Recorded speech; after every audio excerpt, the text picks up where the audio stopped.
감사합니다. 들어가는 말에서 제가 이제 보훈처에서 올해 이제 3월에 이승만 대통령 기념관을 건립하겠다는 계획을 발표를 했습니다. 이 사업이 잘 진행되기 위해서는 바로 이 대통령에 대한 올바른 평가와 함께 그에 대한 부정적 평가를 극복하는 게 매우 필요하다고 판단이 됩니다. 이러한 때에 이승만 박사의 남선 순행 77주년을 맞이하여서 우남 네트워크에서 이와 관련해서 연속적인 역사 포럼을 개최하는 가운데 바로 오늘 남선 순행 학술 세미나를 개최하는 것은 대한민국에서 자유민주주의 가치에 대한 올바른 인식이 확산되어야 할 시점에 아주 시의 적절하다고 판단이 됩니다. 대한민국이 1948년 8월 15일에 대한자유민주주의 국가로 건국되는데 바로 이승만 박사가 1946년 6월 3일 선 남한정부 수립 후 남북통일 달성이라고 하는 단계적 통일정부 수립 방안을 정업에서 명확하게 선언한 것이 중요한 도화선이 되었습니다. 그러므로 이승만 박사의 정읍선언에 대한 당시 대한민국 정당들과 사회단체들, 언론들의 반응을 분석하는 건 정치적 선택과 그것을 둘러싼 여론과의 상관관계를 이해하는데 좋은 시금석을 제시할 것으로 보입니다. 민주주의 사회에서 여론이 대단히 중요하지만 그 여론만을 따라가다 보면 올바른 방향을 놓칠 수 있는 위험성도 있습니다. 그러한 면에서 오늘 오영섭 교수님께서 이승만 박사의 정읍선언이 가지는 의미와 당시 그 선언에 대한 다양한 단체들의 그 반응을 연구하는 것은 좋은 기회가 될 것 같습니다. 지금 말씀한 대로 이제 남선 순행이라는 용어가 지금까지 사용된 용어였는데 이제 오 교수님께서 이거를 지방 시찰, 남선 시찰이라고 한 거는 각 주에 이렇게 다뤄놓으셨는데 이제 그 순행이라고 하는 게 전 근대적인 임금님이 순행하는 것 같은 생각이 들어서 일단 좀 시대에 맞게 하려면 시찰로 하면 좋겠다 이렇게 설명을 하고 있습니다. 아마 이 용어가 또 자리 잡으려면 여러분들이 인식을 해야 되기 때문에 좀 시간이 걸리지 않을까 그런 생각을 좀 제가 해보았습니다. 나머지 그 논문의 내용들은 지금 발표하셨기 때문에 지나가고요. 이 논문의 몇 가지 평가와 질문을 좀 드리겠습니다. 이 논문은 정읍선언이 이승만 박사의 1945년 1월 15일에 발표된 임시정부 수립 방안의 일관된 실천이었다라고 하는 것을 잘 설명해 주셨습니다.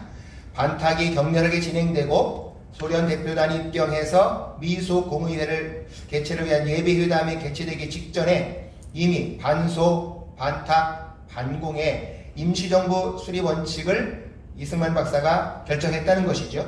그런 이러한 주장은 이승만 박사의 남한 자율정부 수립이 상당히 일찍 결정이 되어서 일관성 있게 추진되었다라고 하는 점을 잘 설명해 주고 있습니다. 그리고 그것을 미군정과 협의해서 결정했고 여론의 추이에 따라서 적절하게 조율하면서 입장을 천명해 나간 것을 명확하게 설명해 주셨습니다. 본 논문은 이승만의 정읍선언에 대해서 당시의 정당과 언론의 비판과는 달리 해방 공간에 한국인들이 제기하고 구상할 수 있는 가장 현실적 정부 수립 방안이라고 하는 것을 매우 적극적으로 평가하고 있습니다. 앞으로 이런 입장에서 이 정읍선언의 의미를 더욱 발전적으로 평가해서 정읍선언에 대한 부정적인 평가를 극복해 나갈 수 있는 토대가 만들었다고 볼 수가 있겠습니다. 세 번째로 본논문은 이승만 정읍선언에 대한 당시의 반응을 아주 상세하게 분석을 해서 당시의 상황을 정확하게 이해할 수 있게 해주었습니다. 정당, 언론, 개인 단체들 그런 분들의 찬반의 반응을 1차 사료를 근거로 해서 일목요연하게 정리해서 정읍선언에 대한 당시의 여론을 명확하게 이해할 수 있게 해주었고 아까도 말씀드렸지만 오늘날까지의 부정적인 평가의 연원이 어디에 있는지 이것도 분명하게 볼 수 있는 근거를 제시해 주셨습니다. 네 번째로 그와 동시에 그러한 정당, 개인, 언론들의 부정적인 평가가 갖고 있는 세 가지 문제점을 명확하게 설명을 해 주고 계십니다. 바로 그 명확한 세 가지 문제점이라는 게 바로 그 북한에서 임시정부위원회 조직과 토지개혁의 실시, 소련의 친탁단체들만의 미소공의 참여 주장으로 미소공의 의산 의기, 바로 이제 이런 것들이, 그리고 바로 이승만 박사의 정읍선언이 선 단독정부 수립 후 북조선 통일이라고 하는 단계적 국가 건설 방안이라고 하는 이 긍정적인 측면은 전혀 보지 못하고 일방적으로 부정적으로 평가했다라고 하는 것을 잘 설명해 주셨는데, 앞으로 이런 내용들을 좀 더 발전시켰으면 좋겠습니다. 이러한 평가를 통해서 이 논문은 이승만의 정읍선언이 가지는 그 시대적 의미를 분명하게 제시해 주셨고, 소련과의 협력하에 미소 공의를 통한 통일국가 수립이 어려운 상황에서 1차적으로 남한 정부를 먼저 수립하고 다음 단계로 통일국가를 수립하겠다는 단계적 수립 방안이 당시에 가장 현실적인 국가 수립 방안이었다는 점을 명쾌하게 설파했습니다. 몇 가지 질문을 드리고 싶습니다. 이 논문 이렇게 이제 이승만 박사가 1946년 1월 15일에 임시정부 수립 계획을 세웠고, 그것을 일관되게 추진한 것이 정읍선언이라고 설명을 해 주셨는데요. 이제 이렇게 할 경우에 지금까지 일반적인 설명은 북한이 먼저 임시정부를 세워서 토지개혁을 진행해 갔고, 그러기 때문에 거기에 대응해서 이승만 박사가 남한도 임시정부 같은 걸 세워야 된다라고 해서 분열의 책임이 북한에 먼저 있었다라고 지금까지 많이 설명해 왔는데, 이런 태도하고 좀 충돌이 되지 않을까 하는 생각이 들었습니다. 이제 두 번째는 이승만 박사가 삼남 지방 시찰을 하면서 지방민들의 의견을 청취를 했고, 그리고 그들의 남한 자율정부 수립의 지지가 높다는 것을 확인했다고 이제 논문에 설명을 하고 계시고요. 이제 그리고 나서 이게 내 생각이 아닌 바로 대한민국의 많은 일반 민중들의 생각이다 라고 하는 거를 이제 발표를 하셨다는 거죠. 그리고 거기에 인용한 거 보시면 남한 반정론에 대해서 그 미 군정이 여론조사를 한 걸 보면 이 남한 반정론이 정치적 통일에 미치는 영향이 어떠한가 라는 질문에 긍정이 58%, 그리고 이제 바로 이승만이 최고 지도자인가 라고 하는 질문에 69%가 찬성했다고 이렇게 되어 있습니다. 근데 이제 우 교수님께서는 당시 이승만의 단독정부 수립에 대한 민중의 지지도는 넓게 잡아도 30%를 넘지 못한다 하고 여기 논문에 쓰셨어요. 발표는 안 하셨는데, 그래서 제 생각에는 이승만 박사도 많은 민중이 나를 지지하기 때문에 내가 이걸 세운다 라고 또 말씀을 했고, 그 미 군정의 여론조사도 보면 상당히 높은 긍정적인 평가들이 있는데 30%는 좀 너무 낮은 평가가 아닌가 하는 질문을 한번 드려봤습니다. 안재홍에 대해서는 말씀해서 지나가고요. 이제 오 교수님께서 정읍 발언에 대한 부정적인 평가의 입장들과 근거를 잘 제시해 주었습니다. 그런데 당시에 우익 진영은 민족 통일 국가를 세워야 한다는 민족주의 당위론에서 반대를 했고, 좌파 진영은 자신들의 이데올로기적인 입장에서 극단적인 부정적 평가를 했습니다. 바로 이런 입장들이 우세해서 당시에도 이승만 박사 입장도 수면 아래 내려갔고, 이게 지금까지도 많은 우리나라 그냥 일반 국민들에게 굉장히 호소력 있는 논리입니다. 그러면 당위와 현실 사이에 이 괴리감을 어떻게 우리가 극복해 나갈 것인가 하는 것은 지금도 과제라고 생각되어서 오 교수님의 의견을 한번 들어보고 싶습니다. 예, 발표 논평 이거 마치겠습니다. 감사합니다. 네, 감사합니다. 지금 네 가지를 질문해 주셨는데요. 첫 번째,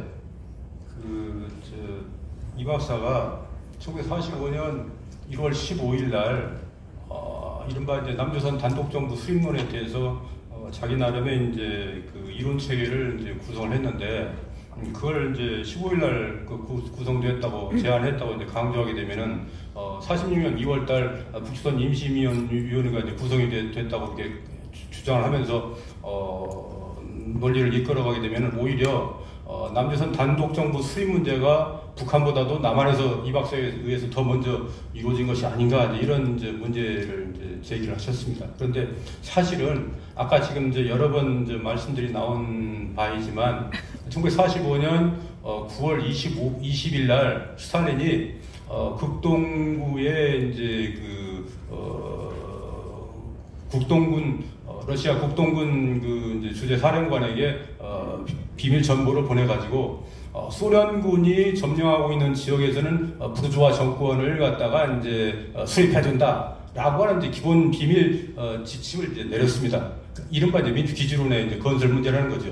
바로 그 스탈린의 지침에 따라서 이미 1945년 9월 20일 날 이후에 북한에서는 이제 급속하게 이제 소비에트화 정권이 이제 착착 추진이 되는 겁니다. 첫 번째 추진이 되었던 것이 이제 10월 8일부터 10일 사이에 이제 이른바 북조선 5도 이제 인민위원회 이제 연합회의가 열려가지고 거기에서 북한의 행정 경제 문제를 어떻게 처리할 것인가라는 이제 문제가 구체적으로 논의가 되어가지고 지방 각지에다가 이제 10개 이제 거점을 만들어가지고 이제 그런 문제를 해결한다라고 하는 문제까지도 이제 논의가 되었단 말이죠. 그리고 동시에 이제 북한에서 북조선 중앙은행을 이제 설립해가지고 북조선 전체를 이제 경제적으로 아우르려고 하는 이런 이제 조치를 취했는데 이 북한 지역에다가 중앙은행을 설립한다고 하는 것은 이 남한과의 근본적인 통합 내지는 통일을 설정하지 않는 상황 속에서 북한만의 이제 경제체제를 구성하겠다는 그런 조치였기 때문에 이미 1946년 이전에 북한에서는 이제 이미 이 북한만의 국한되는 이제 통일 작업이 착착 이루어지고 있었던 것이죠. 그래서 1946년 2월달 북조선 임시인민위원회가 구성되는 건 이건 형식적인 것이고 이미 46년 이전에 이제 북조선에 있어서의 소비에트화 정권이 완결 상태에 들어가고 있었다라고 말해도 이제 과언이 아닐 정도일 겁니다. 거기에다가 46년 1월 5일 날 잘 아시는 것처럼 이제 그 소비에트가 그 조만식 선생에 대해서 연금 조치를 취하고 그리고 그 조만식에 가담하는 조선민주당 계열의 이제 인사들에 대해서 체포 탄압을 가하고 이런 상황 속에서 이제 그분들이 이제 남한으로 급히 이제 피신해 내려오고 이런 상황이 이제 벌어지는데 그러다 보니까 그런 상황이 대체로 북한에서 그런 급변 사태가 이제 벌어지면 늦어도 4월이면 이제 서울에 다 그런 비밀 정보들이 이제 다 전해지기 때문에 이 박사가 이미 15일 날 이전에 적어도 10일경에는 그런 상황을 다 파악을 하고 있었단 말이죠. 그러니까 그 이후에 이분이 이제 나름대로 자기 나름대로 이제 남조선에 한해서 우선적으로 이제 통일 정부를 구성하고 그 다음 단계로 이제 소련을 갖다가 북한에서 소청해야 되겠다, 몰아내야 되겠다라고 주장하는 것. 저기 다음 답변은 저 종합 토론 시간 때 충분한 시간. 그런 걸 감안하면 이제 이분의 이제 46년 1월 15일 날에 그 남조선 단독정부 수립의 구상이라고 하는 것이 절대 소련보다 먼저 이루어진 것이 아니다. 이렇게 이제 말씀을 드릴 수가 있는 겁니다. 제가 나머지 말씀은 이따가 식사 때 말씀을 드리도록 그렇게 하겠습니다. 예, 저희가 아마 대관 시간이 6시까지 해서요. 시간이 이렇게 충분치가 못합니다. 그래서 제가 충분한 답변 시간을 못 드린 걸 죄송스럽게 생각합니다. 다음은 제3 발표로